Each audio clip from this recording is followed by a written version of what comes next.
Okay, Assalamualaikum dan selamat pagi semua. Okay, hari ini kelas kita 30 minit saja, sekejap saja, 9:30 kita kena stop. Okay, so okay, cikgu faham juga hari ini tidak ramai yang join sebab ini kira apa ni, selalunya kita tidak kelas kan hari ini. Okay, maksudnya tidak Google Meet, cuma di Telegram saja. Okay, tapi cikgu mau sekejap lah. Okay.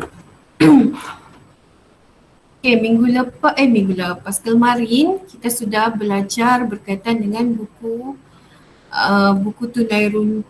tunai. Okay, kemarin kamu pun ada sudah hantar. Okay, tahniah kepada yang sudah hantar. Okay, cikgu ada semak juga. Okay, cikgu rasa tidak masalah dengan buku tunai. Kamu boleh buat. Okay, yang penting macam cikgu cakap sebelum ni, yang penting kalau dalam pernyataan tu, kalau dia beritahu tunai dan bank, kamu perlu masukkan dalam buku tunai. Kalau secara kredit atau hutang atau dia tidak beritahu pun, tunai kah, cek kah, so itu kamu tidak perlu masukkan dalam buku tunai. Buat apa kamu mau masukkan dalam buku tunai? So dia tidak function kita masukkan dalam buku tunai. Kalau secara kredit atau hutang, kamu tahu itu adalah masuk dalam jurnal khas. Alright. Kemarin juga cikgu ada memperkenalkan kamu subtopik yang baru iaitu buku tunai runcit. So kita sudah bincangkan apa tujuan penyediaan dia, apa tu kegunaan, macam mana untuk melakar. Cikgu cuma perkenalkan sedikit. So hari ini cikgu akan mengajar kamu macam mana untuk merekod buku tunai runcit dalam pernyataan urus niaga. So dia ada dua juga, terbagi kepada dua, berdasarkan pernyataan dan berdasarkan dokumen sumber. Maksudnya di sini kadang-kadang soalan akan beri kamu dari pernyataan. Kadang-kadang soalan akan bagi dokumen sumber. So ikut siapa yang pembuat soalan lah. So cikgu rasa buku tunai runcit ni pun dia sangat senang. Cikgu akan share screen.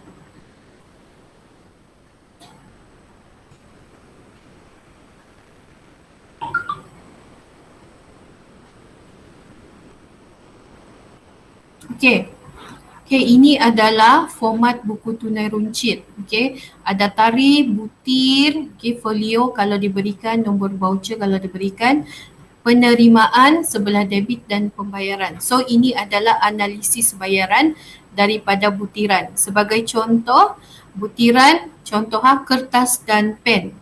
Membeli kertas dan pen berharga RM30 sebagai contoh. So kamu akan masukkan dalam kumpulan alat tulis. Begitu. Kamu masuk lagi. So hari ini kita akan merekod buku tunai runcit dalam pernyataan. Ini yang sudah.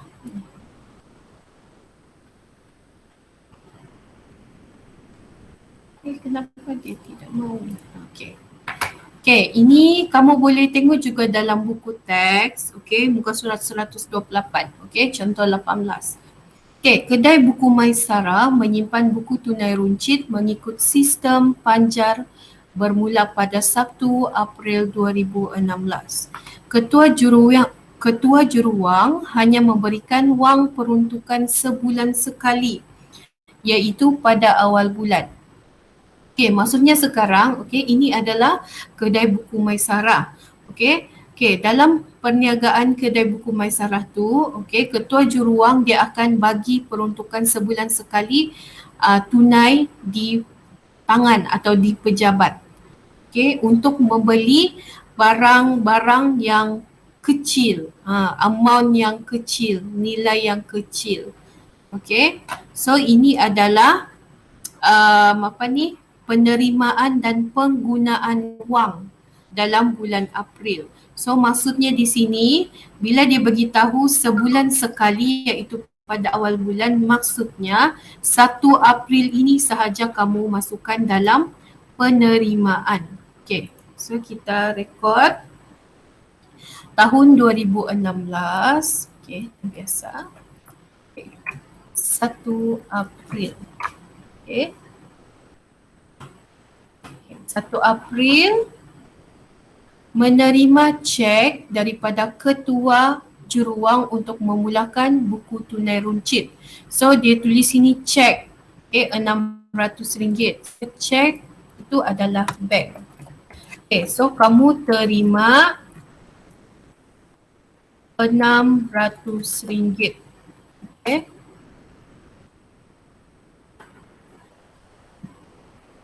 Okay, maksudnya di sini selepas daripada 1 hari bulan, okay, ini adalah penggunaan. Okay, penggunaan duit 600 ni.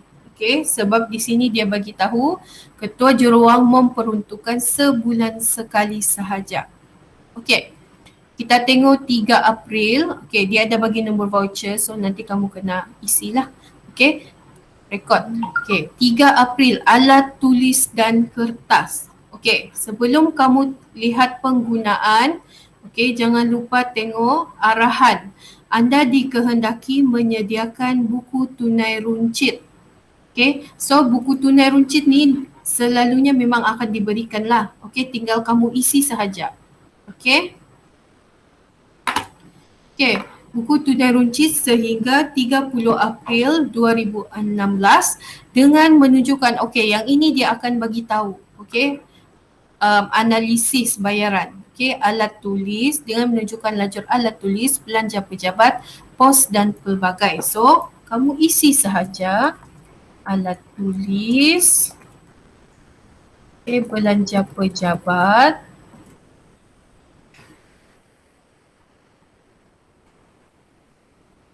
belanja pejabat, apa lagi? Pos dan pelbagai. Yang ini tidak perlu ini. Okay. So dia akan jadi beginilah. Okay. Okay. So sekarang baru kamu buat transaksi. Okay. 3 hari bulan, 3 April V01, alat tulis dan kertas RM90. So kamu masukkan sahaja butiran. Okay. 3 April. Apa tadi? Alat tulis dan kertas. Kamu tulis sahaja. Senang kan? Okay. Nombor voucher jangan lupa V01. Okay. Berapa penggunaan? Maksudnya sini semua pembayaran. RM90. Okay. Okay. Untuk buku tunai runcit, kamu perlu satu transaksi ni perlu ada 2. Maksudnya kena seimbang. Okay. Kalau 90 dalam pembayaran, so kamu kena letak juga analisis bayaran di sini. Okay. Okay. Untuk butiran alat tulis dan kertas, okay. Okay, apa dia punya kumpulan? Of course lah. Okay, alat tulis. Okay. Okay, untuk 5 hari bulan, membayar belanja membaiki pintu pejabat RM60. Okay, so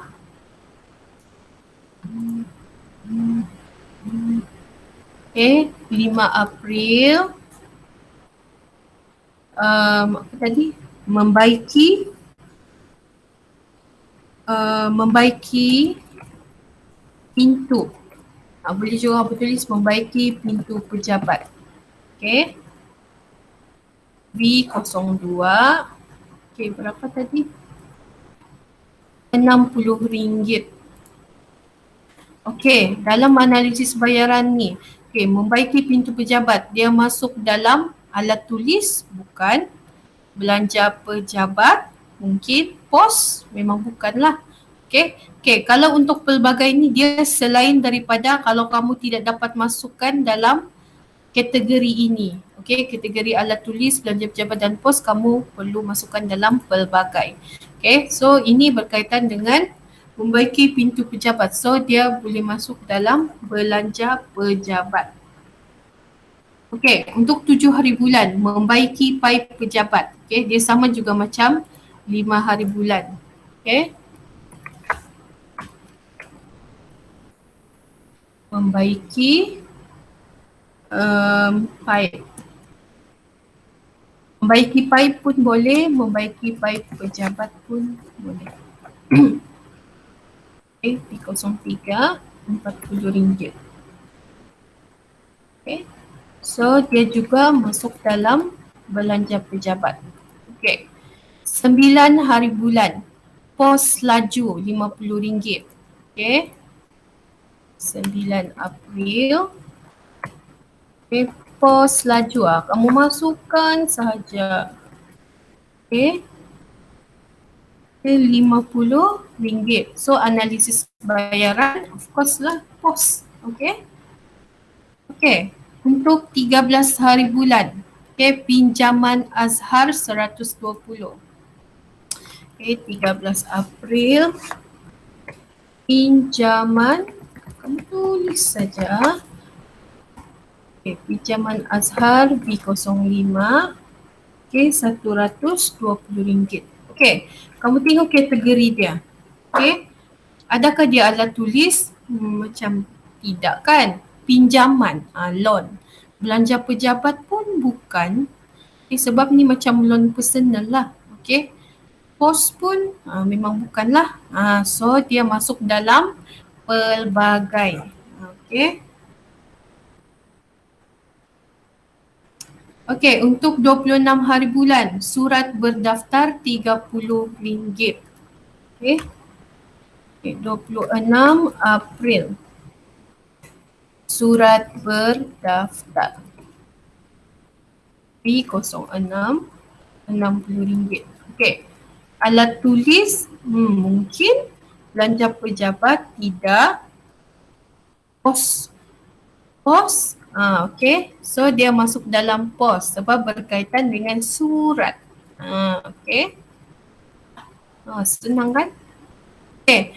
Untuk 29 hari bulan, V07, nombor voucher, upah mencuci RM70.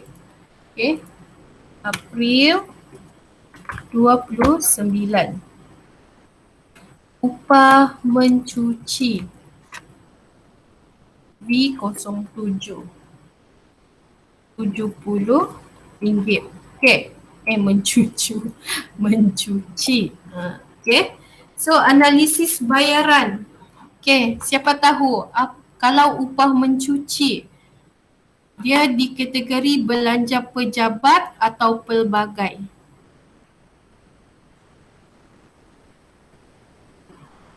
Okay, kamu try sejak kategorikan dia. Dia masuk belanja pejabat atau pelbagai. Okay, upah mencuci ni dia masuk kategori belanja pejabat sebab okay, dia upah mencuci untuk pejabat. Okay, sebab ini adalah perniagaan atau upah mencuci untuk kedai Maisara, kedai buku Maisara. Okay, ni semua untuk perniagaan. So dia upah mencuci kedai. Okay, so kadang-kadang ada soalan dia trik sikit. Okay. Okay, upah mencuci kedai so sebanyak RM70. Okay, so dan untuk yang ini jadi kamu perlu balancekan.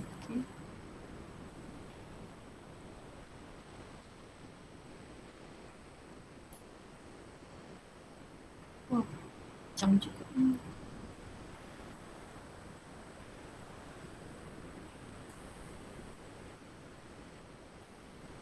Okay. So sekarang apa yang kamu perlu buat, kamu kena balancekan dia. Okay, yang ini kamu perlu balancekan. Okay. Bukan balancekan totalkan, jumlahkan. Okay, alat tulis 90. Okay, belanja pejabat 170, pos 110, pelbagai 120. Okay, ini settle. Okay, sekarang kita mahu tahu, okay, bila kita membalancekan dia, kita mahu tahu berapa penggunaan yang kita sudah guna RM600 ni. Okay, ini yang kita terima. Lepas tu, ini yang kita bayar. Okay. So, kita jumlahkan dulu. Dan ini pun kita jumlahkan. Okay. Okay, so maksudnya di sini pembayaran kita sebanyak 490. Okay, 90, 60, 40, 50, 120. Oh, ni 30. Salah. Okay. Betulkah surat berdaftar 60 ke 30 tadi? Oh, 30. Okay, so dia akan jadi 460. Ini maksudnya penggunaan kita. Okay, ini maksudnya penggunaan. Okay. So apa yang kita perlu buat? Kita kena cari berapa lagi balance yang untuk kita bawa ke bulan Mei. Okay. So yang ini kamu kena balancekan. Yang ini baru balancekan lah. Okay, mesti 600. Okay, ini sama juga macam buku tunai, kamu kena letak baki akhir, baki HB. Okay, atau baki akhir. Okay, so di sini kamu kena balancekan. So 600 tolak 460. Okay, maksudnya di sini baki akhir kamu tinggal yang ada RM140. Okay. Ini baki akhir kamu yang tinggal. Okay. So, kamu perlu masukkan ke bulan Mei. Okay. 1 Mei.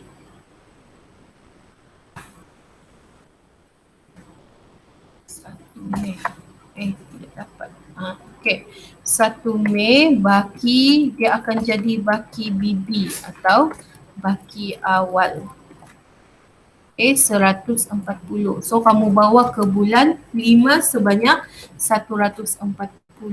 Okay. Okay, so sekarang berapa yang akan diterima oleh ketua juruwang pada bulan Mei. Okay. Okay. Sekarang kamu ingat sini ini adalah ketua juruwang akan memberikan wang peruntukan sebulan setiap awal bulan. Okay. So ini menerima cek sebanyak 600. Jadi maksudnya untuk buku tunai runcit, dia mesti setiap awal bulan mesti jumlahnya 600. Bukan yang diberikan tapi kena ikut penggunaan. Sekiranya penggunaannya 460, perlu letak sini pun 460. Yang akan dibayar, so dia akan jadi 600 balik pada awal bulan.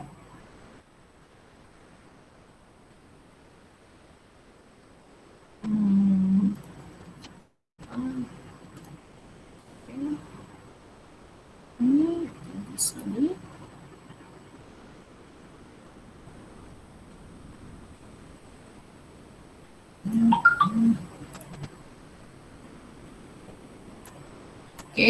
So 14 ni pula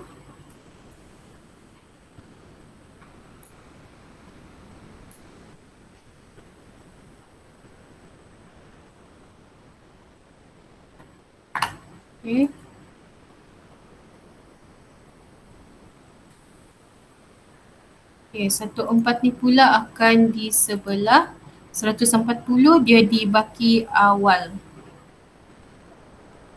Okay. Okay, beginilah cara kamu merekod buku tunai runcit. Senang kan? Okay. Okay. Senang-senang juga. Okay. So, cikgu akan bagi kamu latihan. So, untuk kamu buat malam ni. Okay, esok kita akan bincang. Okay, cikgu akan bagi kamu latihan. Buka surat. Okay, page 54. Soalan 7. Okay, dalam buku kerja page 54 soalan 7. Okay. Jadi kamu try saja buat. Okay, cikgu akan bagi kamu format untuk buku tunai runcit. Okay. Petang ni cikgu akan bagi link kelas ni balik.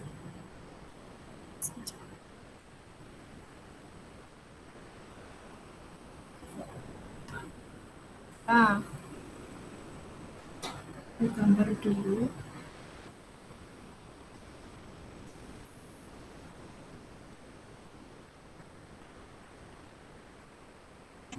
Okay, so itu saja untuk hari ini. Thank you for join.